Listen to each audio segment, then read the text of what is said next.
Okay, first thing, we swap the computer. I swapped it already. It's here on the floor. I had same model number. It's already there. I plugged it in. I connected the battery back. Make sure all safe and secure. But before you start the engine, you should jump this OBDII. First one you choose the 4th hole, and the underneath one is the 5th hole. You jump these two and wait half an hour and keep the ignition on. What are you gonna see? You're gonna see all these lights are flashing. All the warning lights are on, most of them.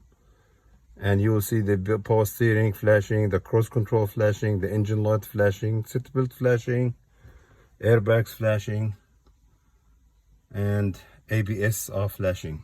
As you can see there, it's gonna flash for half an hour.